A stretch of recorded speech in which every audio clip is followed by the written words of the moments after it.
Bonjour à toutes et à tous, ici Piero San Giorgio. Je suis aujourd'hui à Dakar, au Sénégal, invité par notre ami Kémy Seba. Bonjour à Kémy, tous. nous nous étions rencontrés à Londres. À Londres, Le exactement. courant est bien passé. Exactement. Bon, On- faut préciser qu'on se connaissait déjà avant, quand Oui, même. je m'en doutais pas. Voilà. On a collaboré sur Radio Insolente, à Voilà, radio, Afro Insolent, exactement. Afro Insolent. Et surtout, au fil de nos discussions, on a beaucoup de points communs. Là, on va essayer de trouver aujourd'hui des points où nous sommes en désaccord. Ça va être difficile, mais j'espère on en trouvera. Il y en aura toujours. Et en toute amitié, et certainement, merci de l'invitation ici à Dakar. Nous sommes dans un endroit toujours magnifique, ici sur une terrasse. Vous ne le voyez pas, allez, je vais tourner la caméra. Pour les nargueurs, Vous voyez, au bord de la mer, euh, un des innombrables endroits magnifiques de l'Afrique, du continent africain. Nous sortons d'une de tes interventions, congrès de philosophie, ouais, exactement, à l'université. où je pense que tu as ébloui en quelques minutes On a à essayé. la fois l'audience que les autres présentateurs. J'espère qu'il n'y a pas eu de jalousie après, en tout cas. Non, et Voilà. tu étais très respectueux et très humble tout en étant, en passant un message important. Pourquoi la essayé. philosophie est importante pour toi? La philosophie est importante parce que c'est ce qui m'a permis, moi, à titre personnel, de me rapprocher de la science. On parle souvent de science et on l'astreint à la résidence des mathématiques, de la physique, de la chimie ou tout ce que tu veux, mais la science, scientia, latin, connaissance, la connaissance, elle est globale, elle est multiple, et se rapprocher de la sagesse pour quelqu'un qui est un ancien, enfin un ancien, pas tant que ça, c'est pas si loin d'ailleurs, un ancien bagarreur ou une personne anciennement extrêmement vive et parfois virulente, c'est quelque chose qui pour moi a soigné mon âme, mon cœur et je pense a permis de densifier aussi mon travail que tu as pu voir en peu de temps, tu as pu voir un petit peu les effets quand même. Beaucoup de gens t'abordent dans la rue. Voilà, bon, je suis pas... Énormément de personnes viennent te féliciter de ce que tu dis et de ton travail. Bah, c'est quelque chose qui pour moi est un baromètre plus important que les likes sur Facebook, même si sur Facebook il y en a quand même pas mal. Hein. Tu as 100 000, On a 100 000, non 98 000, mais bientôt 100 000 donc. 9 fois plus que moi. Tu vois, mais ça va pas grave parce que tu vends 6 fois plus de livres que moi. Ah, tu vois. Donc tu vois, les choses sont... Tu vois, ça s'inverse. Bon, c'est pas le même pouvoir d'achat chez nous que chez vous aussi. Mais voilà, donc c'est vrai que les gens qui nous saluent dans la rue, pour moi, c'est symbolique de beaucoup de choses. Ça montre qu'on les touche dans leur cœur, sur le continent africain. Ça montre qu'ils comprennent qu'on se bat pour eux, qu'on travaille pour eux. Et pour moi, ça vaut tout l'or du monde. Après aussi, dans la diaspora en Occident, quand j'y vais, c'est dans un autre ordre d'idées, mais le rapport est semblable. Les gens ouvrent les yeux beaucoup aujourd'hui. Après, voilà, je veux dire, on ne fait pas ce travail pour être big up dans la rue, Kémy, on t'aime, on apprécie ce que tu fais. Non, ce qu'on veut, c'est que les choses évoluent, avancent. Je fuis aussi, contrairement à ce que les gens peuvent penser en Europe, parce qu'en Afrique, les gens comprennent beaucoup plus facilement, mais je ne suis pas du tout dans ces histoires de culte de la personnalité ou de figures messianiques, parce qu'il n'y a aucun combat qui se fera avec des figures messianiques qui émergent et qui disent c'est comme ceci, comme cela qu'il faut faire. Avant de sauver les autres, il faut se sauver soi-même. Et c'est un combat d'abord contre moi-même. Quand on dit l'effort suprême, que vous soyez religieux ou pas, voilà, les gens, quand on parle de djihad, les gens pensent que le djihad c'est contre autrui. D'abord, c'est l'auto-amélioration. On vit tous dans les ténèbres terrestres aujourd'hui. On essaye de s'améliorer en ayant toujours sa part d'ombre et de lumière. Et voilà. On sent le lecteur de Nietzsche. Ouais, de Nietzsche, pas seulement. Bon, alors, je sors d'une conférence de philosophie où j'ai dit aux gens de se préoccuper plus des sages africains que forcément systématiquement des autres. Mais ouais, je suis quelqu'un qui apprécie énormément Nietzsche. Je le lisais encore en prison hein, récemment. Je le lis depuis 15 ans, 16 ans. Hein. Mais je le lisais encore en prison lors de ma dernière peine. J'écoutais du rap et en même temps j'avais mes livres de Nietzsche, je lisais. Et quand les gardiens de la prison ouvraient la porte, ils disaient mais c'est quoi son délire Ah mais avis aux rappeurs, lisez Ouais, Nietzsche ouais, et voilà. transformez-le en rap pour que les jeunes le lisent. Ça peut être intéressant. C'est un des grands philosophes. Ouais, mais tu disais quelque chose qui me plaisait beaucoup, c'était de dire que dans les traditions africaines, il y avait de la philosophie, bien entendu, et qu'il fallait aussi et surtout commencer par l'étudier, puisque nous sommes en Afrique. Et pour vous, Africains, étudier la philosophie africaine, c'est une priorité au lieu de, entre guillemets, singer simplement les lecteurs de la philosophie occidentale. Respiratoire, mais ce n'est pas une émergence. Si on débranche le fil de cette, justement, de cette philosophie occidentale, si on déblaye le terrain de Platon, de Socrate, même si la philosophie est universelle, on ne peut pas l'incarcérer dans le giron simplement de l'africanité. Il y a des interpénétrations, il y a des interconnexions qui permettent justement que, de par ces échanges, la philosophie puisse se vitaliser. Mais il est nécessaire d'abord de prendre le centre de gravité de la philosophie chez nous pour pouvoir par la suite avoir émergé. Lorsque vous allez en Chine, les Chinois philosophes ne passent pas leur temps à vous parler de Socrate, ne passent pas leur temps à vous parler de Heidegger, ne passent pas leur temps à vous parler des géants philosophes en Occident.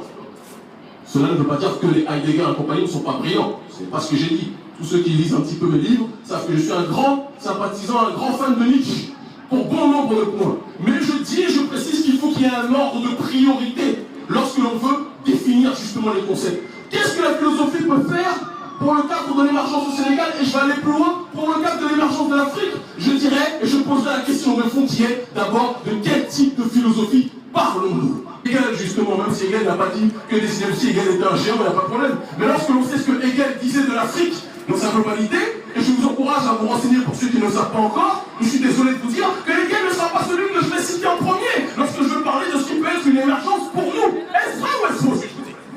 C'est les choses sur lesquelles on doit penser. Dire cela ne signifie pas, et je précise bien que dans mon allocution, en aucun cas elle est en contradiction avec ce que mes aînés ont dit. Puisque si vous connaissez leur discours, vous savez que ce sont les premiers défenseurs, justement, de cette philosophie africaine en tant que telle. Mais je pense que dans le cadre de cette journée, il est nécessaire que l'on centre le débat, que l'on centre la réflexion sur qui sont nos philosophes. En commençant, et je vous encourage tous, si vous avez l'occasion, je fais de la pub pour mes livres, mais aussi pour mon formateur en philosophie, le professeur Grégoire Biogo, il y a un livre extraordinaire qui a bouleversé, j'ai envie de dire, l'intelligence en Occident un temps, lors de sa sortie, Origine égyptienne de la philosophie. Et il a voulu changer de titre en réalité en disant Origine africaine de la philosophie, aux éditions Ménépuc, le professeur Grégoire Biogo. Il expliquait que ceux qui nous ont dit pendant des années que c'était autour du berceau de Lyonie, la Grèce antique, que la philosophie s'était développée, ces gens-là étaient des falsificateurs. Car ils ont coupé la date de naissance.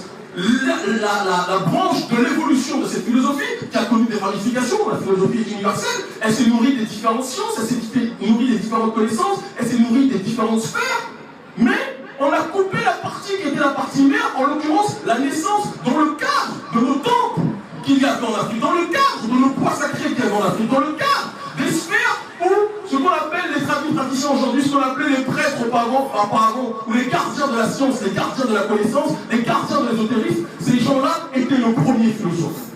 On vit dans un monde aujourd'hui où la modernité montre ses limites. On vit dans un monde aujourd'hui où la modernité nous montre qu'à l'heure actuelle, nous sommes dans la pire crise que le XXIe siècle, et que le XXe siècle, et peut-être même que les siècles avant, ont connu. Ils sont partis jusqu'au plafond de leur propre terre qu'ils ont créé. Et nous, on veut s'investir dans un giron de réflexion qui en réalité montre ses limites.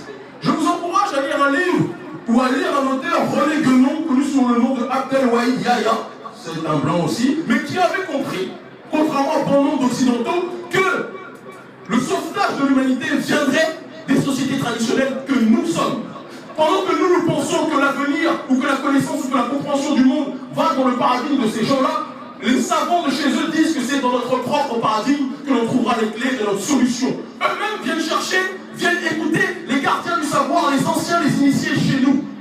On pense que les initiés, on pense que les praticiens, ce sont des gens complètement isolés, des gens complètement coupés des réalités. Mais ces derniers sont les premiers philosophes, sont les premiers gardiens du savoir, sont les premiers gardiens de la connaissance de soi. Connaissance, science, qu'est-ce que c'est? Science, c'est la connaissance. Sans cette connaissance de nous-mêmes, comment voulez-vous qu'on puisse connaître le monde dans lequel nous vivons? Nous avons besoin de recentrer notre paradigme avant de songer d'abord à regarder la philosophie dans sa globalité. Nous sommes les parents de l'humanité, regardons notre propre sein pour trouver les clés de notre émergence. C'était le seul discours que je voulais vous dire, mes chers frères et sœurs. Je vous remercie infiniment d'avoir écouté. Je dois malheureusement partir, mais je vous demanderai juste une dernière chose pour cette mini-allocution qui fut la mienne. Je vous demande chaque matin quand vous vous levez, chaque matin ou chaque soir quand vous vous couchez, de penser à ce que vous pouvez faire pour le développement de votre continent, chacun d'entre vous individuellement. Il n'y a pas d'homme providentiel, il n'y a pas de femme providentielle. Le Messie de notre peuple, c'est le peuple dans sa globalité. Nous devons penser collectivement, nous devons penser individuellement ce que nous pouvons faire pour la collectivité. Nous devons sortir de l'individualisme forcené dans lequel nous avons été plongés par ce monde on parle de l'ego poussé à son paroxysme, qu'est-ce que ça donne? L'ego poussé à son paroxysme donne l'égoïsme. Et c'est justement l'addition des égoïsmes qui font que les sociétés africaines dans lesquelles nous vivons aujourd'hui sont en train de s'effondrer. La véritable philosophie, c'est développer de propres concepts qui nous permettront d'émerger, d'avancer. En chacun d'entre vous, il y a un philosophe qui peut être bien plus supérieur qu'un Kant, qu'un Heidegger, ou tout ce que vous voulez, à une seule et unique condition. Que vous soyez en harmonie avec vous-même, que vous ne soyez pas complexé par rapport à une sphère de connaissances qui n'est pas la vôtre à la base. Ils ont leur réalité, nous avons nos réalités. Les peuples qui s'en sortent aujourd'hui sont ceux qui s'appuient sur leur propre paradigme et non pas sur le paradigme de pays. Merci à tout le monde d'avoir écouté. Assalamu alaikum wa rahmatullahi wa barakatuh. Merci. Et non pas les philosophes. Voilà, c'est quelque chose de très important ce que tu dis, il faut le contextualiser. C'est que bon nombre de membres de l'intelligentsia en Afrique aujourd'hui, qu'on a l'occasion de rencontrer sur les plateaux télé, dans les médias de manière générale ici, pensent que être un intellectuel, alors déjà qu'est-ce qu'être un intellectuel? C'est un débat de fond qui mérite d'être posé. Comme BHL par exemple. Voilà, exactement. C'est répéter déjà ce que le prétendu intellectuel d'Occident dit. Répéter ce que le prétendu philosophe en Occident dit. Mais déjà, un philosophe, c'est pas... Moi, je différencie philosophe et professeur de philosophie. Philosophe, c'est celui qui produit une pensée et qui elle-même sera la base d'une sagesse. Et cette sagesse permettra d'inspirer un certain nombre de gens. Pour moi, c'est ça une philosophie. Je connais bon nombre de personnes dans l'histoire de l'humanité qui ne se sont jamais dit philosophes, mais qui étaient des philosophes bien plus que des professeurs de philosophie, bien plus que... Comment il s'appelle? Il y a... il y a un abruti avec lequel je me suis, je ne veux pas dire accroché, parce que j'ai dit, j'essaie d'être dans la sérénité, donc on ne va pas changer de ton, mais un imbécile du nom de Vincent Cepeda. Je ne sais pas si tu as déjà entendu parler de ce mec-là, qui osait la jeunesse, c'est le genre de philosophe bobo, très paternaliste vis-à-vis des minorités en Occident, qui pense connaître l'histoire de l'Afrique sans vivre en son sein.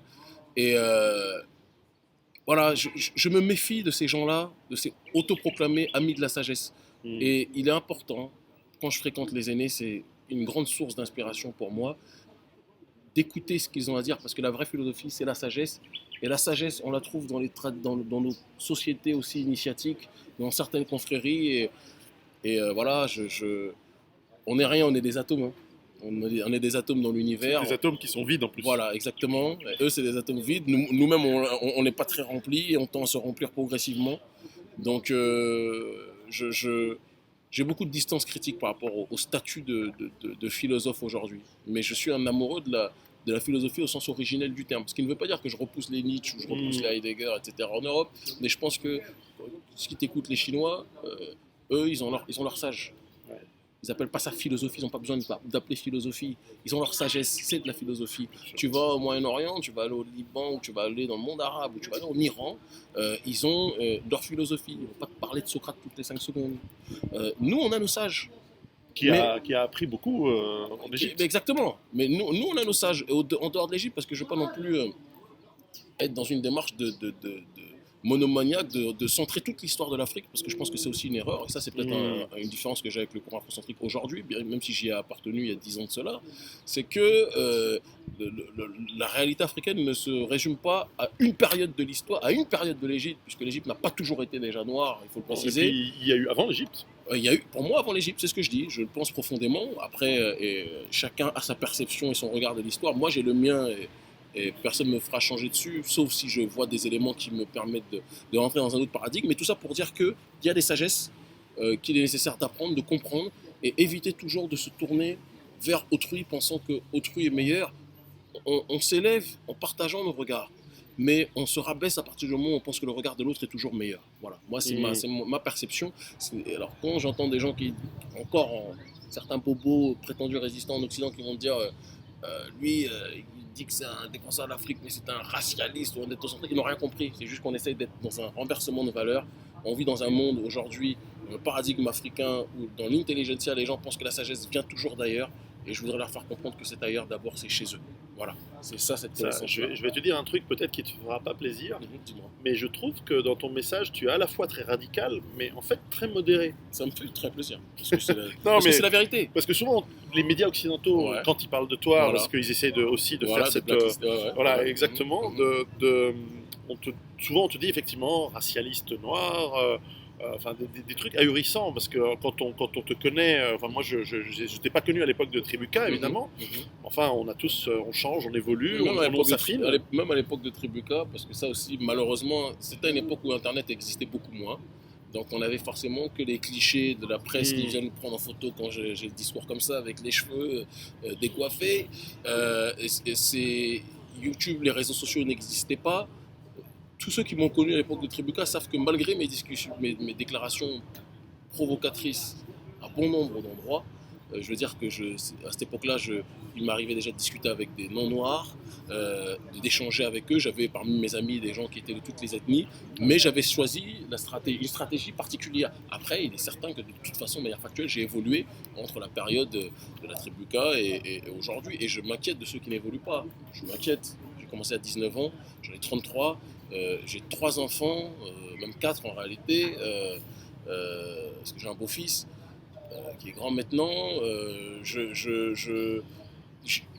Aujourd'hui, j'ai une responsabilité, j'ai toujours agi en étant le plus jeune des organisations dans lesquelles j'étais au départ. Aujourd'hui, on me voit comme un grand frère. Je ne suis pas âgé du tout, mais on me voit comme un grand frère quand je vais dans les universités, comme tu le vois ici, etc. J'ai plus du tout la même réalité, donc j'ai un autre regard, j'ai une autre attitude. Voilà. Mais je ne suis pas celui qui creuse, c'est que ce que je dis, c'est du bon sens et que pour moi, la véritable définition de l'humanisme, c'est d'abord aider les êtres humains que Dieu a mis autour de toi. Bien sûr. Et pour montrer que tu peux faire ça pour les autres. Mais celui qui a sa maison qui est en bordel et qui vient te dire je vais te sauver, ben, on va se dire mon gars, si ton sauvetage c'est ce qu'il y a dans ta maison, on veut pas de ton humanisme. J'allais dire, d'autant dans un monde où le bon sens a disparu, et notamment en Occident, qui est malheureusement, moi sincèrement je le dis, malheureusement a été trop longtemps et très longtemps le tuteur, pour quelle que soit la motivation, si elle était bénéfique ou maléfique, l'effet à mon avis était désastreux, tuteur du continent africain, qui est en train de s'effondrer. Cet Occident est en train de se viander. Tu connais mes thèses. Alors je voulais te poser une question par rapport à cela. Alors je sais que nous avons participé à des émissions radio et de télévision où les journalistes ont fait leur travail assez correctement et ils ont essayé pas me taquiner, mais ont essayé de m'apporter la contradiction en mettant en doute la possibilité de l'effondrement. Faisons le pas. Admettons que cet effondrement des États-Unis arrive. Comment toi tu vois l'impact de cet effondrement sur le continent africain, en particulier le Sénégal? Comment tu verrais, et sur la diaspora afrodescendante, comment tu vois cet effondrement les toucher et avoir comme impact? Moi je te réponds de manière concrète déjà, si tu permets, parce qu'on parle d'effondrement, je vais parler de la faillite du monde moderne aujourd'hui et je vais faire une allusion à quelqu'un pour lequel j'ai une profonde affection, même si je peux ne pas être d'accord avec tout ce qu'il dit, ce qu'il a fait ou dit, etc. Mais qui est un ami, Salim Naïbi. Il vient de perdre son enfant, son fils. Et vraiment, je prie que Dieu l'agrée, le protège là où il est, clairement. Parce que quand on parle de faillite du monde moderne, celui qui pour moi, même si dans la entre guillemets dissidence avec laquelle je ne peux avoir grand chose à voir, je l'ai dit, ma réalité elle est tout autre, tu le vois, sur le terrain en Afrique, dans la diaspora. Lorsqu'il parle d'effondrement, il l'a dit bien longtemps avant que d'autres essayent de le mettre à la mode. Et c'est quelque chose qui, aujourd'hui, lorsque tu regardes la réalité en Occident, l'effondrement, il est déjà en train de se dérouler. La crise, on le ressent pour tout le monde et pas simplement pour les blancs, entre guillemets. Les noirs qui sont là-bas vivent ces difficultés. Moi, j'ai une partie de ma famille qui est là-bas. J'ai des frères qui sont là-bas. Des frères, j'ai bien dit, j'ai des sympathisants qui sont là-bas. Et je vois comment la situation est en train de s'aggraver à un degré qu'on ne peut pas expliquer. Des gens qui étaient à l'aise auparavant, je vois des jeunes de mon âge qui travaillent, qui ont 2 boulots, qui doivent maintenant retourner vivre dans la maison de leurs parents parce qu'ils n'ont plus la possibilité de payer leur loyer. Ça, c'est des réalités concrètes et substantielles dans lesquelles on vit. Et donc, dire, parce qu'il y a des choses qui sont dites à la télé, peut-être par d'autres, moi-même, je peux avoir une distance critique.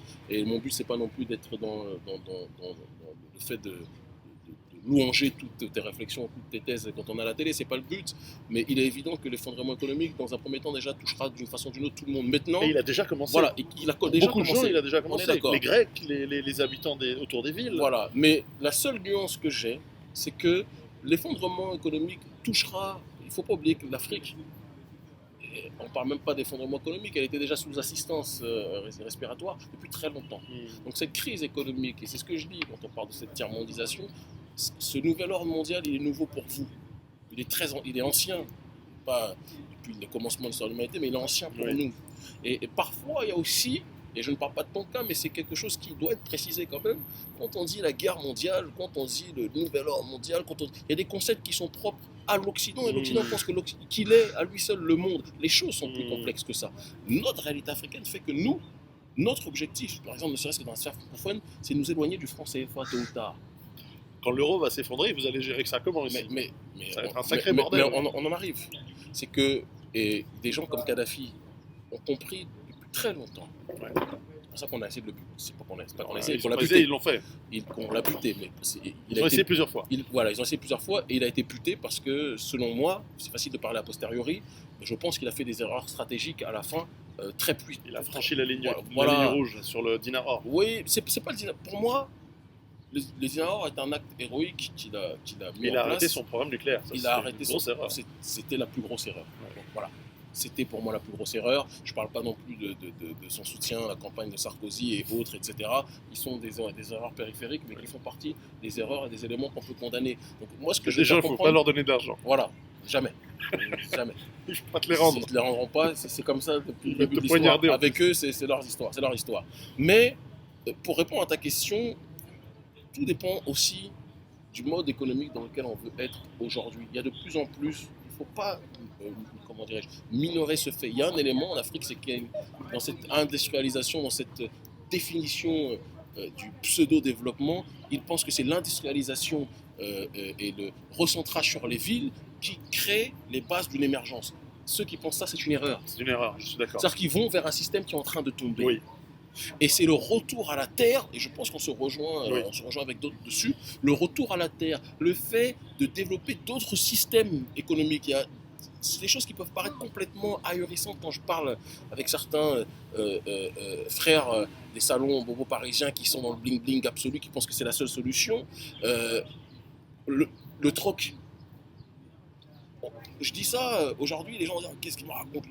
Mais le troc est un moyen aussi. Et il existe déjà. Et il existe déjà pour nous, dans les sociétés traditionnelles. Et même de plus en plus en Europe. On est en train de le redécouvrir. Voilà, tu vois. Mais ça, ce sont des éléments sur les s'ils sont développés de manière concrète et réelle, parce que le tout, c'est pas qu'ils existent déjà, mais c'est qu'on puisse le globaliser et voir ce que ça peut faire à grande échelle. Mais ce sont des éléments qui peuvent permettre à différentes populations de s'en sortir. Moi, je vois l'exemple de la Bolivie, par exemple. La réalité de la Bolivie, tu vois le pays d'Evo Morales, on peut dire beaucoup de choses, parce que je ne suis pas non plus dans l'idolâtrie, je ne suis pas un bolivolâtre. À part le Seigneur des mondes, j'adore personne. Voilà. Adorer, il y a un terme, il y a un sens précis à cette notion-là. Mais j'observe, je suis critique, j'observe ce qui marche, et je sais que la Bolivie, comme bon nombre de pays en Amérique latine, comme d'autres, sont dans cette démarche aussi d'essayer d'aller, sur certains aspects, faire le retour au traditionnel et la protection aussi. Parce qu'il y a une dimension de patriotisme économique, de patriotisme culturel, tant que tu ne mets pas la patrie en avant. Après, la définition de la patrie, c'est des choses sur lesquelles on peut définir, parce qu'il y en a qui veulent changer. Par exemple, moi, les frontières de la conférence de Berlin de 84 à 85 faites par les francs-maçons, elles ne m'intéressent pas, à titre personnel. Voilà. Ce qui ne veut pas dire que je dis que tous les Africains sont pareils du nord au sud, du l'est à l'ouest. C'est évident. Voilà, il suffit juste d'être ici pour savoir qu'on peut avoir des différences. Et la question n'est pas là, mais comme en France, le breton et le normand ne sont pas pareils. Ça n'empêche pas ils sont aujourd'hui à l'intérieur de la France. Donc ce qui est valable pour certains peut être valable pour d'autres. Voilà. Et donc je pense qu'il existe différents processus, différents mécanismes qui peuvent permettre aujourd'hui, non pas d'éviter complètement la crise nous touche tous déjà d'une façon ou d'une autre, parce que toutes les économies sont interdépendantes, oui. voilà. Mais il y a des possibilités d'avoir une distance et d'avoir du recul par rapport à des sociétés qui vont s'effondrer, et celles qui vont plus s'effondrer sans dire « Ah, on est content », mais l'Occident sera le premier, parce que c'est le plus fragile. Voilà, c'est le plus fragile, et une société surdéveloppée, et par définition, voilà, le jour où elle tombe, plus tu montes, plus dur sera la chute. Oui. Celui qui est en bas, il ne peut que monter. Oui. Voilà, ou alors ça ne change pas grand-chose. Ça change pas grand-chose, voilà. Mais on le dit souvent, moi je le dis souvent, c'est que les villes africaines sont aussi devenues gigantesques, donc aussi dangereuses et fragiles. C'est vrai. C'est pour ça que je te dis que le danger, c'est le recentrage vers les villes aujourd'hui. C'est ça. Et alors, sur ce point, toi qui depuis 4 ans maintenant au Sénégal, si tu me passes cette expression cocasse selon le contexte, tu es connu comme le loup blanc par notamment de plus en plus d'hommes politiques sénégalais, d'hommes et femmes politiques du Sénégal, d'industriels aussi, du gens du monde de l'économie sénégalaise. Quels seraient tes conseils dans ce contexte à ce monde-là, au monde politique, qui est encore celui qui prend des décisions ou qui est l'intermédiaire on peut en discuter. On peut en discuter. Voilà. Qu'est-ce qui peut être concrètement fait au Sénégal pour mitiger les effets de cet effondrement qui arrive? Moi, je pense, et ça revient à ce que je disais tout à l'heure à l'université sur le colloque de philosophie, il est important et il est urgent que l'intelligentsia africaine commence urgemment à regarder l'Afrique telle qu'elle est et non pas avec le regard que les Occidentaux ont de nous. Quand je dis les Occidentaux, je ne parle pas du prolétaire occidental, je le précise aussi. Bien sûr, je parle de l'élite occidentale, qui n'a rien à voir avec celui qui est mon semblable et qui est en difficulté en Occident, etc. De plus en plus d'Occidentaux ne se considèrent plus occidentaux, d'ailleurs, vu ce qui nous arrive. J'aime bien, il y a un artiste qui s'appelle Ali, qui disait, un rappeur comme quoi, qui disait qu'on a tous une part d'Occident et d'Orient en nous. L'Occident et l'Orient, c'est pas que des régions. C'est ce qui est décadent d'un côté, c'est ce qui peut être visible d'un côté, c'est ce qui est caché, ce qui est beaucoup plus précieux de l'autre. Tu vois, c'est très complexe. Donc voilà, les Occidentaux, ça veut rien dire, ça veut tout dire en même temps. Alors, l'Occident est aussi ici quand on voit... on est dedans. Voilà, on est en plein dedans, vous voyez l'hôtel. Tout à fait. Tu vois, tout à fait. Et que, c'est voilà. pertinent de dire ça. Donc, que l'intelligentsia africaine se tourne vers nos réalités sociales, nos réalités culturelles, se retourne vers la terre, se retourne vers ce qui est du domaine de notre patrimoine, qu'il soit culturel, qu'il soit social de manière générale, qu'il se tourne vers nos richesses réellement et qu'il réapprenne la définition de ce qu'on appelle le patriotisme. J'en reviens à cela. Ça peut paraître des concepts creux, fourre-tout, mais quand j'en parle ici, les gens comprennent rapidement ce que je dis. Il est important que l'intelligentsia arrête de regarder le curseur de l'Occident pour comprendre ce que l'Afrique vit. Parce que c'est pour ça qu'ils sont en décalage aujourd'hui avec la base et que la base ne l'écoute plus. Je ne citerai pas le nom des gens que tu as vus tout à l'heure qui sont des grands philosophes ici en Afrique sur place, pas simplement au Sénégal, c'est de là que l'on voit. Mais regarde comment la jeunesse a réagi par rapport à ces derniers. C'est symptomatique de beaucoup de choses. Alors ceux qui verront la vidéo ne le sauront pas. Je peux vous assurer que c'était pour beaucoup, ils étaient en train de dormir. Mais avec des discours plus simples. On parle de leur réalité. On parle de ce qu'on vit. Tout à fait. Des choses changent. Une des réalités qui est la même il y a 20 ans et que maintenant en Afrique, et qui était probablement la même avant, c'est que, et je dis pas ça avec ni condescendance ni critique, mais c'est une approche réelle, c'est que, étant italien d'origine, je connais ça, il y a quand même encore vachement de bordel en Afrique. Et toi, tu es un des rares qui a cette approche d'être... tu incites les Africains à avoir la fierté, une virilité, etc. Mais qui aime bien, châtie bien. Tu dis aussi des choses vraies par rapport à ça. Tu sais, j'agis avec les miens comme j'agis avec ma famille. Et la famille, de toute façon, elle est au sens large comme elle est au sens proche. Quand tu aimes quelqu'un, tu lui dis ce qui va bien, tu lui dis ce qui va pas. Et la meilleure façon de dire ce qui va pas ou ce qui va bien à quelqu'un, c'est de dire d'abord ce qui ne va pas chez toi, ce qui va bien. Moi, je suis très autocritique avec moi-même. Avant d'être critique avec les autres. Et oui, il y a énormément de choses qui ne vont pas sur le continent. Alors ça peut paraître cocasse, certains de mes sympathisants peuvent ne pas aimer quand je dis ça en compagnie d'un blanc, parce qu'on a cette sensibilité-là aussi. Mais bon, je dis aussi ce qui ne va pas en Occident. Mais j'ai cette pudeur, et c'est ce qui m'éloigne de certains que je ne citerai même pas, parce que je n'ai pas envie de mettre leur nom dans ma bouche. Mais moi, je suis un Africain qui veut parler de la réalité africaine. Un afro-descendant qui veut parler de la réalité africaine. Et qui est pris comme, et c'est ça qui est paradoxal, dis-leur comment les gens m'appellent quand ils vont dans la rue, ils m'appellent l'Africain ou le défenseur des Africains. Pourtant, je suis un enfant venu de la diaspora. Oui, c'est vrai. Donc, on est compris beaucoup plus qu'on ne le croit par les gens, mais on est compris aussi parce qu'on n'hésite pas à leur dire la vérité sur ce qui ne va pas.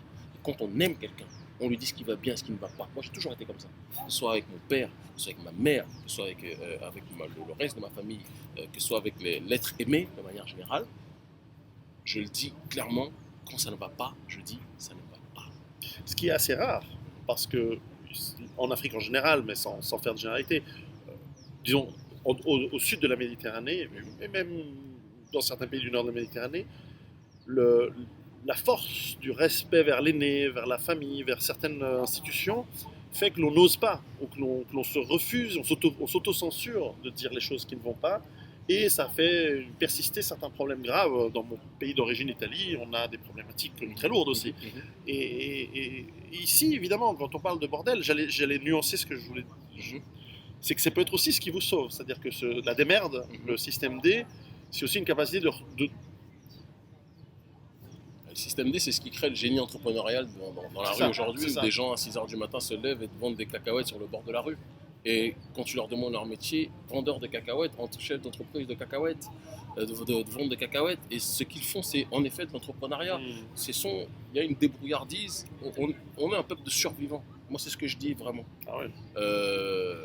Pas survivants de l'Holocauste.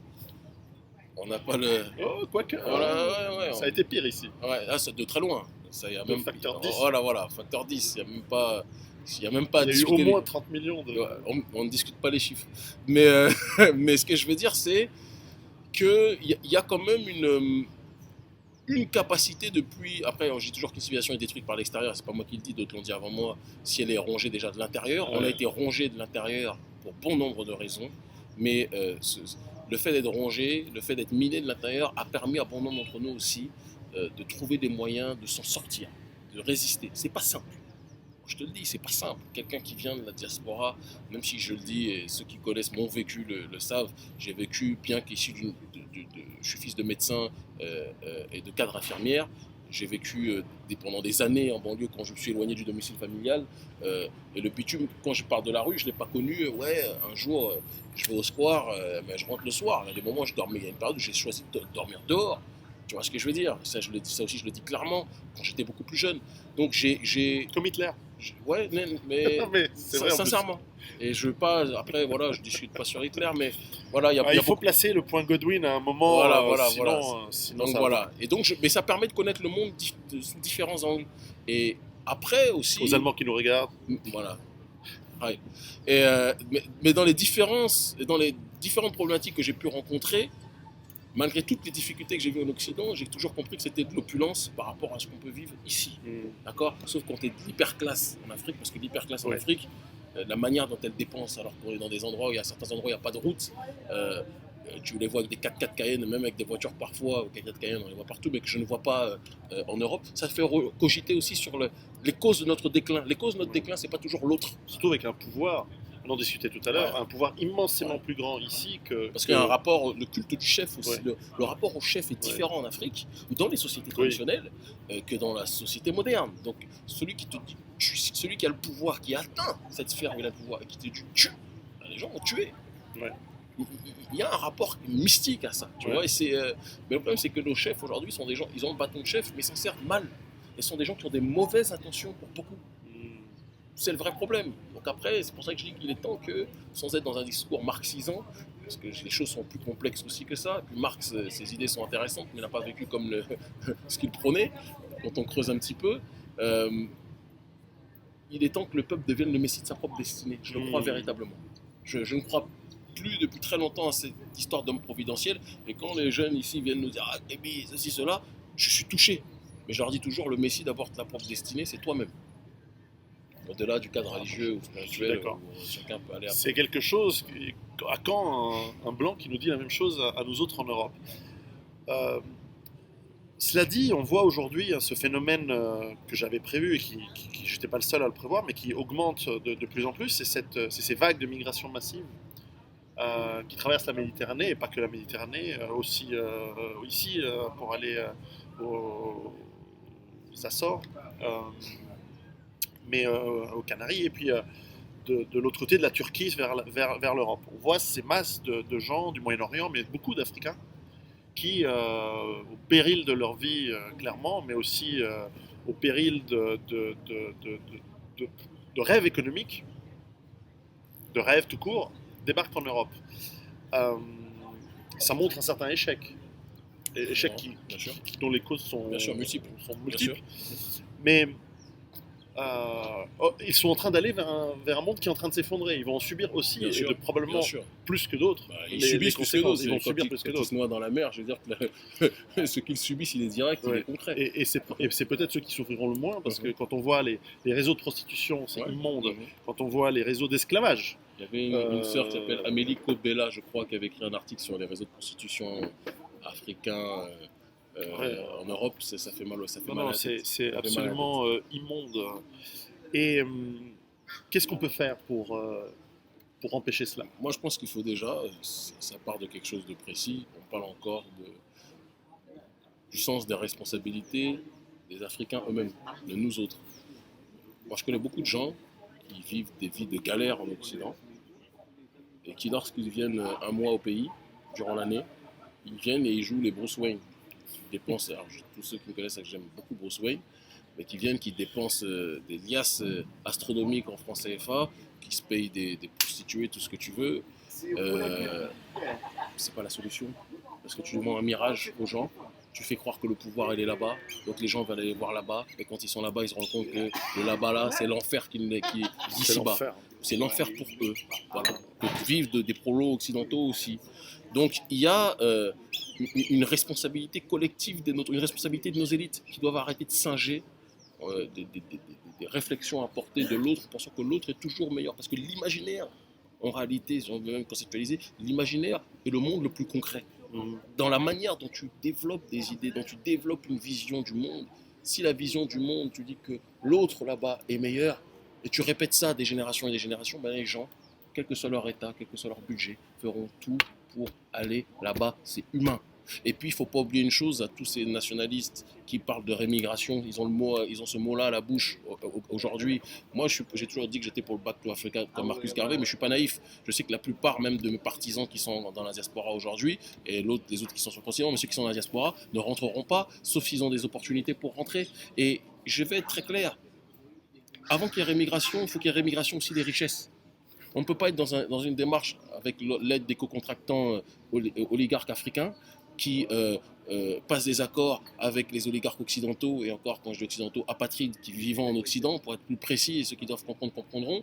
S'il y a des accords pour que les matières premières soient pillées et que les matières premières transitent, eh bien il y a d'autres populations qui vont suivre ces matières premières qui transitent aussi. Donc s'il y a rémigration des matières premières, il y aura rémigration des populations. Les gens qui sont en France ne sont pas là parce qu'ils aiment la Tour Eiffel, pour beaucoup. Ils sont là parce que c'est plus simple pour eux de vivre là-bas, il y a plus de confort, et ils se disent que tout le monde a droit au confort, que dans des sociétés où ici c'est un sacrifice. Il faut être prêt aussi à dire la vérité. C'est vrai. Les coupures d'électricité systématiques, les difficultés auxquelles on est confronté, les jours où parfois il n'y a pas d'eau, dans des pays où il fait super chaud, c'est les choses qu'on doit dire aussi. Donc c'est un combat quotidien. Et moi, je dis toujours que pour moi, les mamans que je vois, les sœurs, les frères que je vois, pour moi, c'est des résistants. Les gens que je vois dans la rue, c'est des résistants, on ne s'en rend pas compte. Mais c'est des grands résistants qui auraient des leçons à donner à beaucoup de gens. Donc, les premiers responsables de cette immigration-là, de cette émigration en Afrique, ou de cette immigration que vous vivez en Occident, c'est nous autres Africains, mais c'est aussi je ne parle même pas des bobos libertaires de France qui disent, ou d'Europe qui disent ouais, venez, c'est pour tout le monde, alors qu'ils savent très bien qu'ils vont vivre dans des conditions déplorables, mais c'est aussi les patriotes qui viennent, qui disent ouais, l'immigration, qui s'attaquent jamais à ceux qui sont les faiseurs de ça, à part dire c'est les socialistes qui ont fait ça, ou c'est l'UMP, ou c'est l'UMPS, mais vous dites pas qui sont derrière ça. Quand j'entends Marine Le Pen parler de l'immigrationnisme, de l'UMPS, etc., mais quand elle va se pointer en Israël, quand elle va se pointer, on peut en discuter aussi, on est en désaccord sur certains points dessus, on peut en parler, mais là n'est pas le souci. Tout le monde connaît mon avis dessus, et je connais le tien. Moi, je suis très tolérant, tu vois. Ouais, je sais. Moi aussi, mais aussi. Moins sur d'autres. Avec certains, je le reconnais. Puisqu'ils ont... Malgré mon nez... Ouais, d'ailleurs, il faudrait chercher... j'ai fait les analyses génétiques. Non, il y a l'appareil là, tu sais, qui mesure. Là, non. Okay, bon, j'ai fait les tests. Moi, il n'y a pas de risque. Mais... Tu voir les bagues, les colliers en or. On plaisante. D'ailleurs, on est entouré ici de frères, de cousins de la communauté. Ça va très bien. Voilà, ça va très bien. S'ils va- dépensent Voilà, beaucoup, moi, ça va c'est un pour hôtel ça, cher. voilà, il vaut mieux que ça aille très bien parce que s'ils veulent voir un autre visage de moi, ils le verront. Mais plus sérieusement, pour pas Oui. qu'on se perde, qu'est-ce qu'on disait Non, sur la rémigration, tu parles Voilà, de la Marine Le Pen. rémigration, quand Marine Le Pen se rapproche de la communauté organisée, se soumet à la communauté organisée, est prête à vendre son père, pour lequel j'ai pas non plus une estime énorme quand j'entends ce qu'il dit. C'est un résistant, il y a des choses, c'est un résistant pour son peuple, mais quand j'entends ce qu'il dit, il dit, j'ai encore entendu récemment, s'il y avait la bombe nucléaire en Afrique, il n'y aurait plus d'immigration, j'ai envie de l'insulter sa race, lui. Je te le dis franchement. Ouais, je Ouais, sais pas ce qu'il voilà. dit. Moi, Non, j'ai lu, je l'ai Ah vu, bon. moi je te le dis, c'est ce qu'il dit. Quand il dit, ah, Monseigneur Ebola, il y aurait pas. Moi, c'est des choses que je peux pas, tu vois, que je peux pas accepter. Après, il y a son humour. Si moi je fais le même humour par rapport au blanc, on va crier à l'hystérie anti-blanche, tu vois. Donc, je pense qu'il a beaucoup d'humour en fait. Ouais, mais moi aussi. mais je le connais pas très bien. Mais je veux bien mais je voudrais que l'humour il soit pas géométrie variable. C'est juste ça. Il doit aller Mais dans ça tous les n'empêche pas sens. que je trouve vomitif comment Marine se comporte vis-à-vis de son père. Quand on sait ce que son père a fait pour sa structure et que Marine vient de se coucher. Elle a perdu beaucoup de votes de la diaspora afro-descendante d'ailleurs, parce que pendant un temps il y avait des mouvements africains. J'ai jamais compris moi les mouvements Non. africains non plus qui soutenaient Marine Le Pen. J'ai jamais compris ça. Et ça aussi c'est des choses qu'on doit dire. J'ai dit et je répète que si j'étais blanc, peut-être que j'aurais songé à voter Marine Le Pen. Moi je suis pas J'aurais français, jamais, donc, voté, ça va. j'aurais jamais voté Besancenot. Non. J'aurais jamais voté Parti Socialiste. J'aurais jamais voté UMP. Non, J'aurais non. jamais voté qui que ce soit. Mais je me serais peut-être posé la question sur le vote patriotique. Mais étant africain, bien que l'ayant la nationalité française, jamais de la vie je voterai pour cette Marine Le Pen. Déjà, je vote pas en France, mais je voterai jamais pour ces gens-là. Ça, je tiens aussi à le préciser, comme ça les choses sont claires. Parce que les gens disent, ouais, Kémy, en fait, Histoire, c'est un allié de l'extrême droite. Je suis un allié de personne, je suis un allié de moi-même. Je suis un allié de mes semblables. Et je suis un allié de ceux, quels qu'ils soient d'extrême gauche, qu'ils soient nationalistes, qui veulent que chaque peuple puisse, tout en se tenant la main, puisse résister à la pieuvre qui veut tous nous asphyxier. Mais pour l'instant, j'en vois très peu en Occident qui sont sous ce pendant-là. Je vois beaucoup de gens qui disent rémigration, mais qui ne sont pas prêts à ce qu'il y ait une rémigration des matières premières. Ben, ces gens-là ne peuvent pas être mes amis. Il faut qu'ils le sachent aussi. Voilà. Et c'est pour ça que voilà, je le dis clairement, j'ai strictement rien à faire avec la dissidence. Aujourd'hui, pour bon nombre de raisons, au-delà des folies de certains, quand j'entends, j'ai pas besoin de rentrer dans les détails, que certains abrutis vont insulter, vont se moquer de la mort de Salim, parce qu'il a de la mort du fils de Salim. Moi j'entends ça, mais tu crois que vraiment que je vais réagir comment? Ces gens-là me donnent la nausée, et ils sont en train de s'effondrer aujourd'hui, c'est une réalité, et je n'ai même pas besoin de les citer. Donc voilà, mais ils se reconnaîtront. Voilà. Pour conclure, d'abord je te remercie de toute cette franchise, cette passion et cette érudition. Non, mais on essaye d'analyser le monde comme on le veut. J'ai une dizaine d'années de plus que toi, Ouais. c'est pas beaucoup, mais en même temps, tu as beaucoup de maturité et de cœur en plus, donc ça c'est toujours quelque chose d'appréciable. Pour conclure, justement, si tu avais un conseil à donner aux Européens qui nous écoutent, c'est vrai que mon public est plutôt, pas uniquement, mais il est plutôt européen, plutôt français d'ailleurs, mais pas seulement.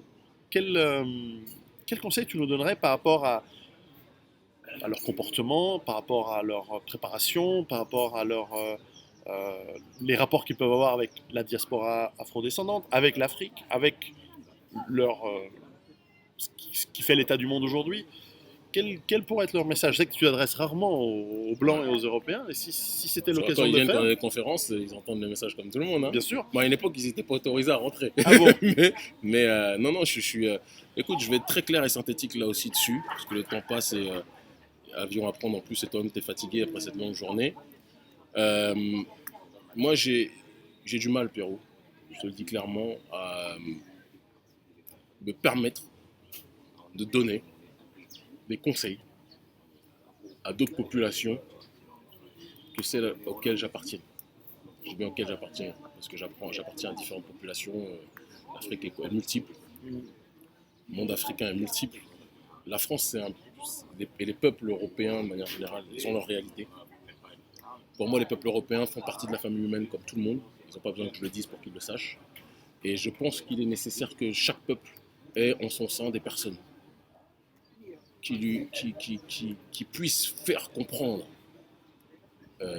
à leurs semblables qu'on ne peut pas s'en sortir en pensant qu'on est meilleur que les autres.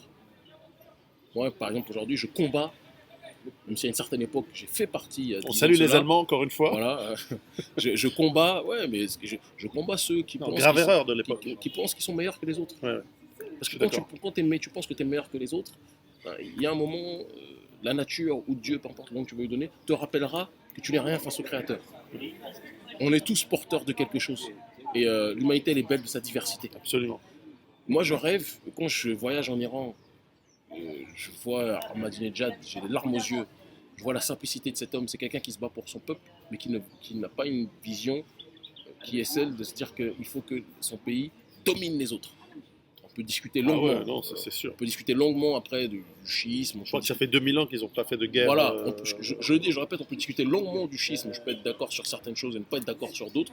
J'étudie comme tout. Il y a beaucoup de choses qui me parlent dedans, mais je ne suis pas dans cette voie. Certains diront pour l'instant, hein, parce qu'on évolue tous. J'étudie. Mais la seule chose que je sais, c'est que ces gens-là sont dans une démarche d'éveil des peuples. Quand je discute avec les Vénézuéliens, les représentants, l'ambassadeur du Venezuela, j'entends sa réflexion, je vois ce qu'il dit sur sa réalité du monde. Moi, c'est ça que j'aurais souhaité voir aussi en Europe parmi certains. Mais Non. j'entends pas cette solidarité-là. Non. J'entends juste réimmigration, ceci, cela. Hein, et quand on sait l'histoire, on sait les tensions historiques, on sait les processus qu'il y a eu, même si c'était des élites avec d'autres élites. Et c'était les peuples qui morflaient. Esclavage, colonisation, c'était pas les peuples. Et les guerres mondiales, pareil. Les guerres mondiales, qui sont les guerres d'une minorité contre une minorité. Et après, il y a des répercussions sur tout le monde. Il y a des choses qu'on peut se poser comme question. Et moi, je dirais simplement que j'espère que il y aura en France des personnes qui se défendront pour leur peuple, qui se battront pour leur peuple, mais qui n'hésiteront pas à tendre la main aux autres peuples qui résistent. Et qui ne seront pas dans une dimension de domination. Parce que le véritable piège de l'Occident, le véritable piège de l'homme blanc, c'est qu'il a fini par croire à son propre mythe, qui est qu'il est meilleur que les autres. Alors que le monde dans lequel il vit, qu'il pense être le progrès, c'est la faillite de l'humanité. Et je le pense véritablement. C'est bien possible. Comme le disait d'ailleurs l'un de vos semblables, René Guénon, sur lequel on peut dire beaucoup de choses, Abdelwahid Yahya, la modernité, c'est l'âge sombre. C'est le Kali Yuga qui s'annonce. Yuga, exactement, de l'humanité. Tant qu'on ne comprend pas ça, tant qu'on s'évertue, certains disent, ah oui, mais l'homme blanc, il a créé ceci, il a créé cela, ok. Bon, t'as une perception. Parce que ça, courir après ça, c'est pas la vie, quoi. Voilà, c'est pas la vie. Puis d'ailleurs, quand on sait ce que ça provoque d'ailleurs au Congo, au Kivu, etc., on sait que tout est lié. Nous ne sommes pas dans l'hypocrisie, on utilise tout ça. Mais il faut qu'on se pose beaucoup de questions, qu'on se remette tous en question. Pas que les Occidentaux.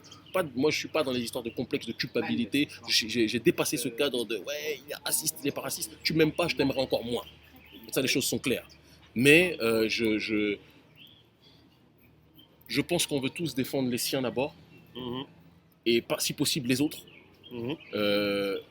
Quand on en a la possibilité. Parce que c'est un privilège aussi parfois de pouvoir défendre tout le monde.